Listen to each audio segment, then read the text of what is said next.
Third unit का second part start करते हैं, जो भी ग्रामर से रिलेटेड है। इसमें इस्म और उसकी किस्में बयान की गई है। इस्म यानी नाउन और उसकी किस्में यानी टाइप्स या काइंड्स। अलिस्मु व अक़सामुहु, noun and its kinds. Basically आप जैसे कलीमे की 3 टाइप्स हम पढ़ चुके हैं। पहला था इस्म, द सेकंड वन इज फेल, द थर्ड वन इज हर्फ। तो पहला जो था इस्म नाउन, उसकी फिर 2 टाइप्स है। ये एक टाइप है नकेरा और एक टाइप है मारिफा। नकेरा को आप इंग्लिश में इनडेफिनाइट और मारिफा को आप इंग्लिश में डेफिनाइट कह सकते हो। सबसे पहले अब इसका मतलब समझते हैं। नकेरा हर उस नाम को हम कहेंगे जो गैर मारूफ हो, जो मशहूर ना हो किसी भी, मतलब वो एक कॉमन चीज़ हो। जैसे मैंने कहा सिटी, तो सिटी से मुराद कोई भी सिटी हो सकती है। आप हैदराबाद ले लीजिए, बेंगलोर ले लीजिए, कोई भी सिटी आप ले लें। वैसे ही मैंने कहा सिर्फ बुक, मैंने कहा तो बुक से कोई भी बुक हो सकती है, इंग्लिश की, अरबिक की, फारसी की, या फिर किसी भी सब्जेक्ट की बुक हो सकती है। ये इनडेफिनाइट हो गया, जिसको अरबी में नकेरा कहते हैं। अरबी की हम मिसाल देखते हैं। जैसे आप मुस्लिमुन कहेंगे, मुस्लिमुन अ मुस्लिम, वो कोई भी मुस्लिम हो सकता है।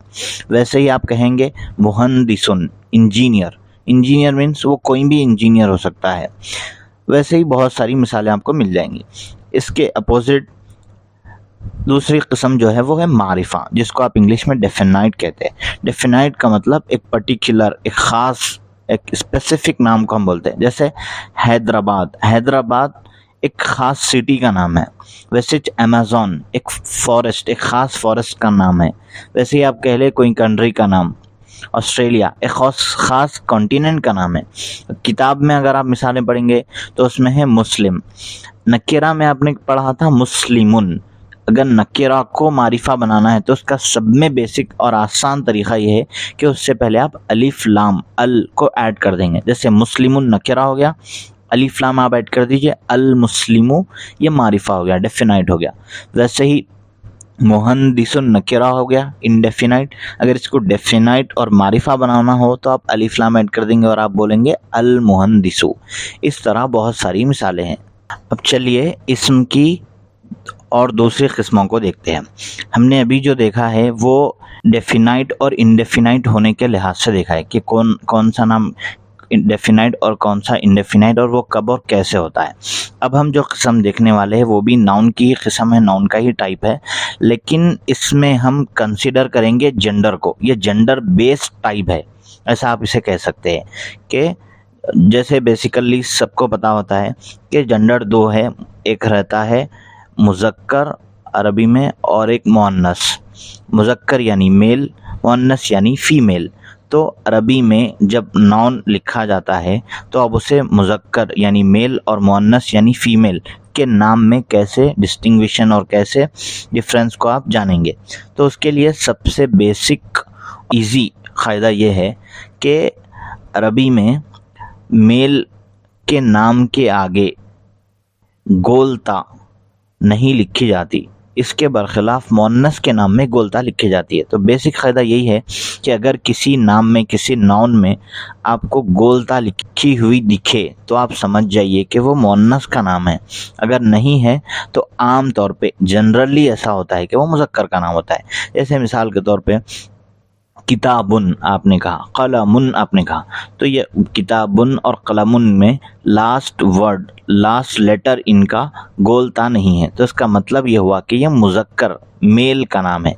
इसके बरखिलाफ़ इब्नतुन मैंने कहा, इब्नतुन, मुस्लिमतुन मैंने कहा, तो ये 2 नामों में, इन 2 नेम्स में लास्ट में गोलता मेंशन है। तो इसका मतलब ये हुआ कि ये मुअन्नस का नाम है। तो ये भी जेंडर बेस्ड इसका डिवीज़न है, इसका क्लासिफिकेशन है। एक है मुज़क्कर और एक है मुअन्नस। चलिए इस्म की तीसरी किस्म को देखते हैं। पहली किस्म हमने पढ़ी थी based on definite and indefinite, and the second one was based on gender, and the third one is based on number. Based on number इस्म की 3 किस्में हैं, 3 टाइप्स है। फर्स्ट है सिंगुलर, सेकंड है डुअल, थर्ड है प्लूरल। आप नाम से ही समझ सकते हैं कि सिंगुलर वाहिद अरबी में उसे कहते हैं कि हर वो नाउन जो किसी एक ख़ास एक ही चीज़ को बताए, एक ही पर्सन को रेफ़र करे, तो उसे हम सिंगुलर कहते हैं। जैसे कलमुन, बैतुन, कलमुन यानी एक पेन, बैतुन यानी कोई एक घर, वैसे ही ज़हरतुन कोई एक फ्लावर। तो ये तीनों भी नामों में, नाउन्स में कॉमन चीज़ ये है कि ये एक चीज़ को बताते हैं, सिंगुलर सिंगल थिंग को बताते हैं। वैसे ही दूसरी चीज़ है इसमें जो बहुत ही कम लैंग्वेजों में होती है, ये अरबी ज़ुबान की एक कैरेक्टरिस्टिक और फीचर है कि तस्निया, डुअल। डुअल बहुत सारे नामों में नहीं होता, लैंग्वेजों में नहीं होता। जैसे इंग्लिश में हम देखते हैं कि वहाँ पे सिर्फ बॉय और बॉयज़ होता है, लेकिन इन दोनों के बीच अगर दो बच्ची अगर हमें बोलना है तो वहाँ पे कोई वर्ड नहीं है। तो अरबी में ये ऑप्शन है। तो अरबी में तस्निया यानी डुअल बनाने और पहचानने का सब में बेसिक और आसान तरीका ये है कि उसके आखिर में, नॉन के आखिर में अलीफ नून या नून लिखा हुआ होता है। अलीफ नून और या नून जिसके आखिर में हो तो पॉसिबिलिटी है कि वो तस्निया और डुअल हो। तो ये दूसरी किस्म हो गई, दूसरा टाइप हो गया। इसका थर्ड टाइप है बेस्ड ऑन नंबर, जमा, जिसे आप इंग्लिश में प्लूरल कहते हो। प्लूरल प्लूरल से ही, नाम से ही आप समझ जाएंगे, वर्ड से ही, कि एक से ज़्यादा चीज़ों को, बहुत सारी चीज़ों को या बहुत सारे लोगों को बताने के लिए हम प्लूरल का इस्तेमाल करते हैं।